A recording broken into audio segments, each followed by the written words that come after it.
बिस्मिल्लाहिर्रहमानिर्रहीम। अस्सलाम वालेकुम बच्चों, कैसे हैं आप लोग? ठीक है, बिल्कुल ठीक होंगे। उम्मीद है आपको लेक्चर समझ में आ रहे होंगे और आप लोग जो है उर्दू में इंटरेस्ट ले रहे होंगे, काम भी कर रहे होंगे। अच्छी बात है, ठीक है। आज हमारा 13वां लेक्चर है और आज हम नज़ीर अकबर आबादी के कलाम पर तबसरा करेंगे। इससे पहले हमने नज़ीर अकबर आबादी की नज़म इसरार कुदरत के 2 बंद की तशरीह की है, मरकज़ी ख्याल किया है, हवाला नज़म और शायर का तारुफ थोड़ा सा किया था, ठीक है।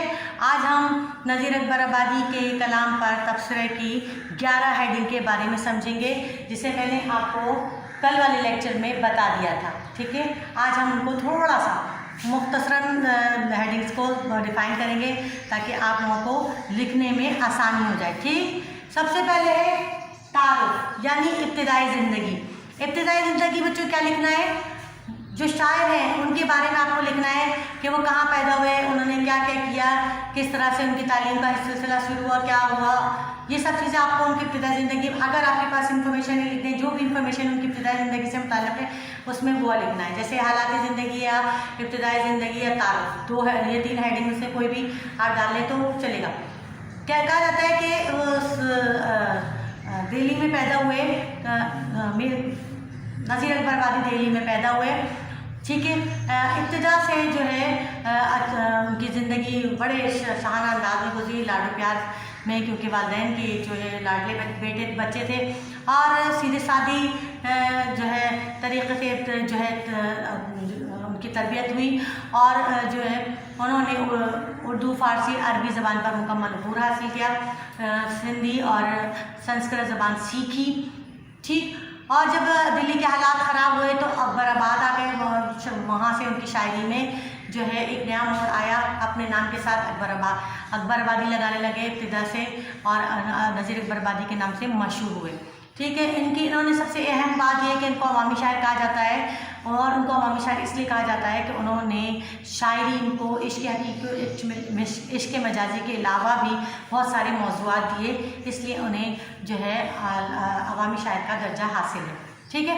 इसमें आपने तारुफ में आपने ये लिखना है, ठीक है। ज़बान व बयान, अब ज़बान व बयान में आप क्या लिखेंगे कि चूँकि वो उर्दू, फ़ारसी और अरबी पे मुकम्मल अबूर हासिल था और हिंदी और संस्कृत भी उन्होंने सीखी भी थी, तो उनके लहजे में जो था आगरा की टकसाली ज़बान का इम्तिज़ाज था। उनके पास अल्फाजों का ज़ख़ीरा होता था, लेकिन उनमें से चंद अल्फाजों का इंतखाब करके शेर का हिस्सा बनाया करते थे और अल्फाजों की तराश खराश उन्हें बेहतरीन आती थी और बहुत सादा अंदाज में जो है मुहावरा बात को आवाम के दिलों तक पहुँचाते थे और इस सादा अंदाज से पहुँचाते कि जो पढ़ने वाला जो है उनकी शायरी को पढ़कर लुत्फ़ लेता था, ठीक है।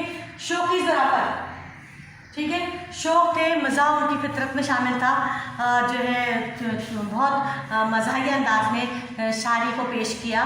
कलाम में शौक़ी ज़राफ़त जो है बहुत नज़र आती है और ऐसी शौक़ी ऐसा तंज़ नज़र नहीं आता, तो शौक़ी ऐसी नज़र आती है कि जब आवाम का जी बहलाने पर आते हैं तो जी बहलाते हैं शौक़ी के ज़रिए और तंज़ करने पे आते हैं तो माशरे की कमज़ोरियों को बताते हैं। जैसे उनकी नज़म रोटी नामा, आदमी नामा में उन्होंने तंज़ के साथ भरपूर अंदाज में इंसान की फितरत और जो है माशरे की जो है खामियों को बयान किया है और ऐसा बयान किया है कि बस सिर्फ हल्का सा तंज़ और जो है शौक़ी के अंदाज में पेश है कि किसी की दिल आज़ारी ना हो, किसी को बुरा ना लगे, ठीक। अच्छा, इसके बाद है शौक़ी ज़राफ़त के बाद मंज़रकशी। अपनी शायरी में, अपने कलाम में वो मंज़रकशी इस तरह से करते थे कि बिल्कुल ऐसा लगता था जैसे आपने फर्स्ट ईयर में उनकी नज़म पढ़ी है बरसात की बहारें, क्योंकि आप लोगों को जो आपने पढ़ा होगा तो उससे ज़्यादा उनकी शायरी के बारे में आपको अंदाज़ा होगा। फर्स्ट टाइम आपने बरसात की बहारें पढ़े, उसमें उन्होंने कितना अच्छा मंजर खींचा था कि जब बारिश होती है तो जो है बंदा बाहर निकलता है तो उसका किसी की पगड़ी उछल जाती है तो किसी के पैर जो है ज़मीन में होते हैं और पाँव सर पर, जिसके हाथ ज़मीन पे और जो है पाँव आसमान की तरफ होते हैं। जो उन्होंने मज़ाक का खेज़ मंजर खींचा था उस पर हंसी आ रही थी कि क्या क्या मची है यारो बरसात की बहारें, हमने पढ़ा है। तो उनकी शायरी में बिल्कुल ऐसी मंजरकशी होती है कि ऐसा लगता है कि जैसे कोई फिल्म चल रही हो और हम उसे सामने से देख रहे हों और इतनी वाज़ेह अंदाज में लफ्ज़ों के ज़रिए मंजरकशी किया करते थे कि लोग जो है उनकी शायरी पढ़कर जो है उसी माहौल में रच बस जाते हैं। ठीक है। तमसीली नज़में क्या होता है बेटा? तमसीली का मैंने आपको बताया था जब मैंने सर सैयद अहमद عنوان کے بارے میں بتایا تھا کہ تمثیلی کیا ہوتا ہے، جو خیالی پیکر اس کو جو ہے انسان کی مطلب اس کو ایک انسانی شکل دے دی جائے اور اسے ایک ایسی جاندار شخصیت دے دی جائے، اس کو بیان کرے، تو وہ تمثیلی ہوتی ہے۔ جیسے ان کی تمثیلی نظمیں انہوں نے تمثیلی نظم میں لکھی ہے، انہوں نے انسان کو، جیسے ہنس تامر کی ایک تمثیلی نظم ہے جس میں انہوں نے ہنس کو ایک بطور انسان پیش کیا ہے اور احساس دلایا ہے کہ دنیا کی بے ثباتی کا احساس دلایا انہوں نے اس میں، اور انسان بھول گیا کہ دنیا میں کیوں آیا، ٹھیک ہے۔ ہنس کے ذریعے انہوں نے انسان کو احساس دلایا کہ دنیا میں وہ کیوں آیا، اور ٹھیک ہے، اور یہ ہے ان کی تمثیلی نظم یعنی کہ ہنس نامہ، ٹھیک ہے۔ اچھا، فن و نصیحت کا بتایا کہ انہوں نے اپنی شاعری سے اصلاح کا کام بھی لیا ہے، انہوں نے لوگوں کو صحیح غلط اچھے برے کی تمیز سکھائی ہے، انہوں نے بتایا ہے کہ کیا کرنا چاہیے اور کیا نہیں کرنا چاہیے، اچھی بری باتیں سمجھائیے، اور ہر شاعر کوشش ہی کرتا ہے کہ جو ہے عوام کو اپنی شاعری کے ذریعے کوئی ایسی نصیحت دے جو وہ سمجھ سکے، اور جو اچھی طریقے سے سمجھا دے، لوگ اس کی بات کو سنتے بھی ہیں اور اس پر عمل بھی کرتے ہیں۔ اس لیے ان کی شاعری میں نصیحت ضرور ملے گی آپ کو، اور انسان کو نصیحت کرتے ہوئے ملیں گے آپ کو۔ وحدت الوجود، وحدت الوجود دیکھیں، انہوں نے شاعری کو بہت سارے موضوعات دیے، عشق مجازی، عشق حقیقی، اور عشق حقیقی میں ڈوب کر بھی انہوں نے شاعری کی ہے۔ اس کا یہ مطلب نہیں تھا کہ انہوں نے عشق مجازی یا عشق حقیقی میں شاعری نہیں کی، ایسا نہیں تھا، انہوں نے ان دونوں موضوعات پہ شاعری کی۔ جب اللہ کے عشق میں ڈوبے تو اتنے بھرپور ڈوبے کہ بس اللہ ہی تعالیٰ ان کی شاعری میں نظر آتا ہے، اور اسی سے انہوں نے لو لگائی، وحدت الوجود کا عنصر ان پر غالب تھا، اور وہ ان کے عشق میں ڈوب کر بھی انہوں نے بہترین شاعری کی ہے، اور باقی موضوعات کے ساتھ بھی بھرپور انصاف کیا ہے، ٹھیک ہے۔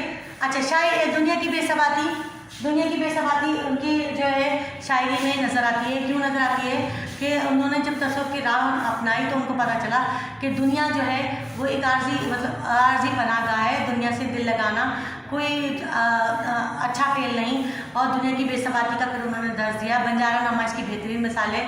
ہنس نامہ میں جیسے فنا بقا کا جو ہے فلسفہ موجود ہے، اور اس میں انہوں نے بہت اچھی طریقے سے اس بات کی وضاحت کی ہے، ٹھیک ہے۔ شاعری کی موضوعات میں نے جیسے بتایا آپ کو، شاعری میں انہوں نے موضوعات چینج کر دیے۔ کیسے؟ پہلے جو لوگ پہلے شعرا شاعری کیا کرتے تھے تو اس میں کیا کرتے تھے، عشق مجازی، عشق حقیقی، بس دو موضوعات کی ان پہ شاعری کیا کرتے تھے، لیکن انہوں نے ان دونوں سے ہٹا کر، دونوں موضوعات سے ہٹا کر تاریخ، جغرافیہ، تہذیب، تمدن، ثقافت، انسان سے محبت، نفرت، بارش جو ہے، میلے ٹھیلے، دیوالی، برسات اور عید، ہر یعنی معاشرے کی ہر اس کے اوپر انہوں نے موضوعات پہ جو ہے لکھا۔ جیسے انہوں نے مفلسی پہ لکھا تو روٹی نامہ لکھا، اور آدمی پہ لکھا تو آدمی نامہ لکھ دیا، اور اس طرح انہوں نے بہت ساری چیزوں کو مطلب بہت سارے موضوعات کو شاعری کا حصہ بنایا، ٹھیک ہے۔ اس میں ہم یہ لکھ سکتے ہیں تشبیہات کا استعمال بہترین کیا کرتے تھے، اور ان کی شاعری میں جیسے ہم نے پڑھا تھا برسات کی بہاریں، آپ نے اس میں دیکھا تھا بادلوں کی چمک، بادلوں کی گرج، اور بعد کو نقارے سے تشبیہ دی تھی اور نوبت سے تشبیہ دی تھی، اور بتایا تھا کہ جیسے نقارے بجتے ہیں اور اعلان کیا جاتا ہے اور لوگ جمع ہو جاتے ہیں، بالکل اسی طرح جب قدرت بارش برسانا چاہتی ہے تو بادلوں کی گرج اور چمک سے گونج ایسی پیدا ہوتی ہے جیسے اللہ تعالیٰ اعلان کر رہا ہے کہ بھائی سب لوگ سمجھ جاؤ بارش ہونے والی ہے۔ اس طرح سے ان کی تشبیہات، بڑی اختیارات، بڑی عمدہ مثالیں ان کی شاعری میں پائی جاتی ہیں۔ سب سے آخری ہیڈنگ ہے ناقدین کے آرا، ٹھیک ہے بچوں، ناقدین کے آرا جو ہے وہ ان کی سب سے آخری ہیڈنگ ہے، اور اس میں انہوں نے بہترین طریقے سے ناقدین کے آرا جو ہے کے بارے میں پیش کیا ہے۔ وہ کہتے ہیں ناقدین کے آرا میں سب سے پہلے تو انہوں نے بتاتے ہیں رام بابو سکسینہ جو ایک تنقید نگار ہے، ان کے بارے میں کہتے ہیں نظیر جو ہیں وہ خالص ہندوستانی شاعر ہیں، وہ ان کے بارے میں یہ کہتے ہیں۔ ڈاکٹر فیلن کہتے ہیں اپنے انگلش ڈکشنری میں کے تبصرے پر انہوں نے بتایا کہ نظیر کو پہلا عوامی شاعر قرار دیا انہوں نے، ٹھیک ہے۔ ڈاکٹر ابوالعلیث کہتے ہیں کہ اپنے دور میں نظیر کا وجود ایسا ہی ہے جیسے پھیلے ہوئے ریگستان میں ہرے بھرے نخلستان کا ہوتا ہے، ٹھیک ہے۔ یہ تھا 3 لوگوں کی رائے جو میں نے آپ کو پیش کی، آپ کو بتایا تھا میں نے کم سے کم 3 لوگوں کی رائے آپ نے پیش کرنی ہے۔ اس لیکچر کو یہیں تک رکھتے ہیں، اور اس کا جو ہے ہوم ورک بھی یہی ہے کہ آپ نے جو ہے کیا کرنا ہے، اس میں آپ نے تبصرہ لکھنا ہے، کسی دو کی ہیڈنگ پہ کام کرنا ہے، ٹھیک ہے۔ آج کے لیے اتنا ہی، اجازت دی، اللہ حافظ۔